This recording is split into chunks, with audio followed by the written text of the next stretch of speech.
Estamos no mês de agosto e no Brasil ele é conhecido como Agosto Lilás porque marca o aniversário da Lei Maria da Penha no Brasil. E para falar sobre esse assunto e demais assuntos que envolvem a legislação em proteção à mulher, nós temos como convidada a advogada Fabiana Costa. Doutora Fabiana, seja muito bem-vinda.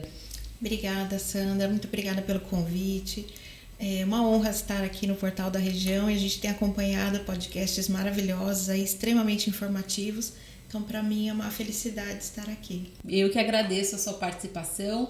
E, doutora Fabiana, eu queria que a gente falasse um pouquinho sobre a Lei Maria da Penha. Esse ano ela completou 17 anos que ela entrou em vigor, mas ela é uma luta de décadas, né, até anterior a ela mesma. Né? E eu queria que a gente falasse um pouquinho sobre esse marco e o que isso significa quando a gente fala de ações de Agosto Lilás nesse mês.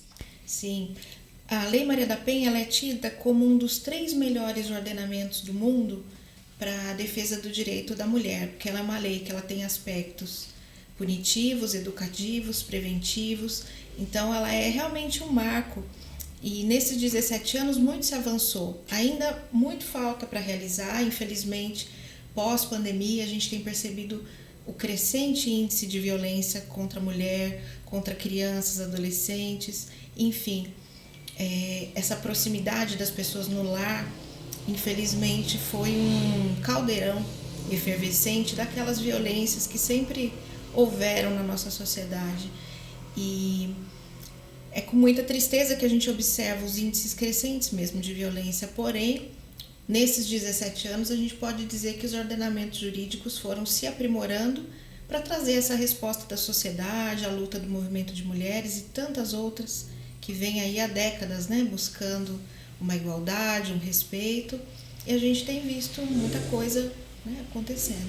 E uma das coisas também importantes que a gente viu e que também marcaram esse mês de agosto foi a questão de uma mudança, na verdade, da exclusão da nossa Constituição da lei da legítima defesa da honra. Queria que a senhora explicasse um pouquinho o que foi isso. Isso é um episódio assim marcante, porque na verdade foi uma tese de um advogado de defesa no feminicídio da Ângela Diniz, que foi no ano 1976.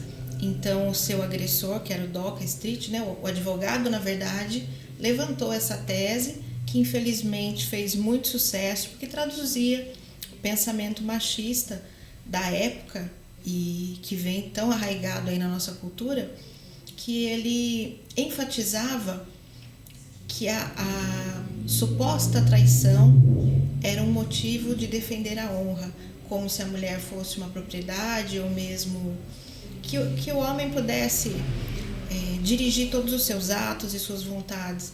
Então essa tese de legítima defesa da honra, que infelizmente veio vigorando até então, fez com que centenas de feminicidas fossem absolvidos ou condenados de uma forma muito branda face ao tamanho da atrocidade que cometeram, né?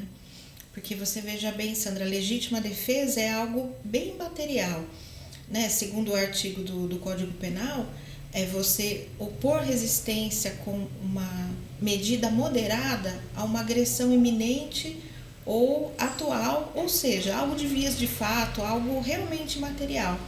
E a honra é algo sublime, que não diz respeito ao que outra pessoa faz ou deixa de fazer para que a honra seja perdida. Então, a gente recebe isso com muita satisfação e é o resultado de muita luta, né? Com certeza, porque você veja bem um detalhe que eu até achei o mais interessante dessa medida do STF, que eu ousaria dizer didática, porque os crimes contra a vida no Brasil, eles não são julgados pelos juízes, eles são julgados por jurados. É feito um júri com populares, pessoas das mais variadas profissões e classes sociais, enfim, um perfil da sociedade, e a sociedade vem condenando dessa maneira. Então, quando o STF diz que essa tese é totalmente inconstitucional e não poderá ser usada em qualquer instância do processo, ou lá atrás, quando é feito os primeiros passos numa delegacia, ou no júri, ou nos recursos, ele está dizendo para a sociedade que isso já não cabe mais, que essa mudança precisa ser realizada na cultura, no entendimento e na vida de toda a nossa sociedade brasileira. E também eu queria que a gente falasse, doutora, sobre o protocolo Não Se Cale, que também foi um lançamento importante agora no mês de agosto, um protocolo que foi divulgado pelo governo do estado e que ele visa dar uma proteção também para as mulheres quando elas vão frequentar bares, casas noturnas, enfim, porque lá é onde também tem uma boa parcela, né, uma boa quantidade de agressões, de abusos e violências que acontecem nesses ambientes e não necessariamente sendo com o seu parceiro, né? Pode ser ali uma casualidade ali com outras pessoas. Eu queria que você falasse um pouquinho também sobre isso. Sim, exatamente. É uma outra medida, eu achei fantástica, muito didática e abrangente, porque ela começa educando os próprios profissionais da área. Porque vale a pena dizer, Sandra, e a todos os que estão nos ouvindo e nos assistindo, que o agressor, ele é uma pessoa benquista perante a família, a sociedade. O agressor da violência doméstica, ele não é um bandido. Ele é uma pessoa cumpridora de seus deveres, pagadora das suas contas e que tem aquela crença de que é dono da mulher, ou que o corpo da mulher é público, ou que ele tem exclusividade sobre a vontade daquelas que estão ao seu redor.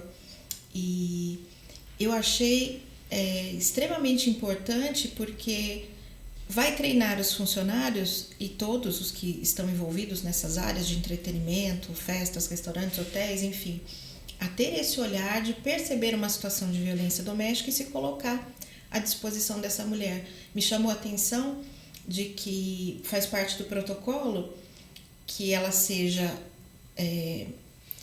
ou ela chamando ou a pessoa percebendo, né, o profissional ali se colocando à disposição, tira ela da presença do agressor, conversa com ela num ambiente apartado. Se ela quer se retirar, ele acompanha até o veículo que vai levá-la ou até o seu próprio carro, ou então procede ali a chamada do SAMU, né, do Serviço de Saúde, ou mesmo da polícia, desde que ela queira.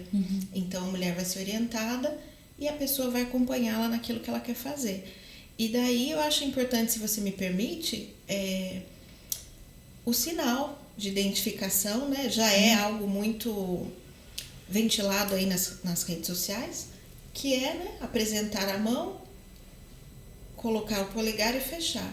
Então isso é um sinal internacional. Esse já é o gesto, estou precisando de socorro. E o gesto, e o X? O X, ele, na mão também ele serve como um sinal? Sim, ou não? serve também como um sinal também, muitas vezes. Em farmácias, em estabelecimentos, também é um código internacional, mas esse, porque ele pode ser, né, discretamente realizado, e ali já vai ser aquele ponto de partida para que o profissional venha acolher essa mulher. E vale a pena dizer também que os estabelecimentos vão ganhar um selo, né, de estabelecimento amigo da mulher, e que isso vai ter premiações, e do lado contrário até multas por eventuais descumprimentos, né? Mas eu entendo que vai ser bem positivo. E esse caso, eu acho que vale a pena também, esse é um caso que a gente está falando do Brasil, um protocolo inédito, né, de treinamento aí desses profissionais, e foi um treinamento justamente como esse que acabou resultando no caso do Daniel Alves. Exatamente. Né? É um caso que está repercutindo ainda, ele já está prestes a ir ao julgamento, né, já foi indiciado, e quando o jogador que estava numa casa noturna em Barcelona, ele que está sendo acusado de ter abusado, né, fisicamente de uma frequentadora ali do local, ela acionou os funcionários da casa noturna ali, e esses funcionários fizeram exatamente esse protocolo, que foi retirar essa vítima, né, levá-la para um outro local, e lá ela já foi prontamente atendida. E as câmeras de segurança que conseguiram identificar, não foi isso? Que era o jogador Daniel, daí depois se comprovou que era o jogador Daniel Alves, e aí ele foi preso, muitos depoimentos contraditórios. Sim. Né? E que, enfim, o processo tá aí nessa fase de julgamento, mas é um espelho importante, né? Com certeza, as boas práticas foram assim, né? Infelizmente veio à baila a divulgação desse caso, mas também veio a divulgação de um protocolo já existente na Espanha. Eu tenho certeza que isso inspirou e vem inspirando não só o governo do estado, como outros municípios também realizaram, outros institutos vêm trabalhando com esse tema, né? Vários grupos aí feministas vêm trazendo essas informações. Então eu acho que vai ser também o marco de uma mudança na sociedade, né? E eu queria também que você falasse, doutora Fabiana, porque quando você coloca, o Brasil ele tem surgido aí com diversos protocolos, projetos de lei, campanha, e isso tudo se dá quando nós temos representantes mulheres no Congresso, nas assembleias legislativas, nas câmaras municipais. Então isso faz muita diferença na apresentação dessas propostas, né? Com toda certeza. Eu entendo que ninguém melhor do que uma mulher para entender as dores de outra mulher. E realmente a gente observa o aumento de mulheres na política, pelo menos do interesse delas, mas ainda sendo incentivadas para esse papel de maneiras diferentes. Essa é uma outra luta, porque a gente vê também surgir muitos episódios de violência política contra a mulher. Então, são vereadoras, prefeitas, deputadas que têm aí seus direitos cerceados, seus direitos de fala, muitas vezes interrompidos. Então, assim, é um outro leque de luta que se abre. Porém, a gente percebe com muita alegria a quantidade de mulheres atuantes e de jovens politizadas e mulheres de todas as idades interessadas.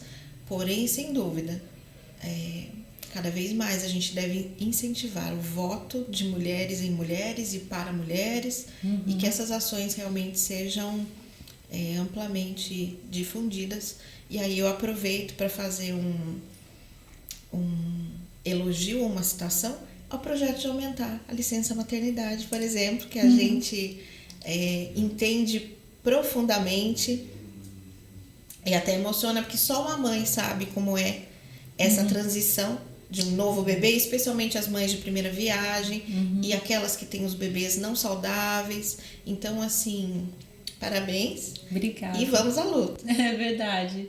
A doutora Fabiana mencionou aqui também, eu agradeço ter mencionado, me emociona também muito, um projeto que eu tenho apresentado, e é a militância particular minha, de ampliação da licença maternidade para 1 ano no Brasil. O que é essencial, é importante, é cuidado com a mulher, com a primeira infância, e ele tem tudo a ver com o direito da mulher em exercer a sua maternidade. Com certeza. Não é, doutora? Eu acho. Com certeza. E nós que somos mães e já passamos por isso, a gente sabe o quanto é necessário. Sim. Ao mercado de trabalho e à vida política. Exatamente. Né? Que a mulher ainda tem essa outra condição de ser a liderança nata da família, e isso não é papel de gênero, isso é uma realidade. É verdade. Né? O papel da mãe, o papel da mulher, dessa liderança nata. Então, assim, tudo é essencial. Verdade. Doutora Fabiana, eu agradeço muito a sua participação aqui no Pod da Região. A gente que pôde debater um pouco, né, diante desse grande leque de ações. Que bom que as ações estão acontecendo e que pena que elas acontecem num efeito resposta de violências que tem acontecido. Mas eu agradeço muito a sua participação. Eu que agradeço a oportunidade. Muito obrigada. E você que nos acompanhou aqui no Pod da Região, a gente falou sobre o Agosto Lilás, que marca os 17 anos da Lei Maria da Penha no Brasil, as ações que estão acontecendo no momento e os recentes avanços que nós temos em relação à política para as mulheres. Deixa o seu comentário aqui que a gente também quer ouvir você. Portal da Região, a notícia que você precisa.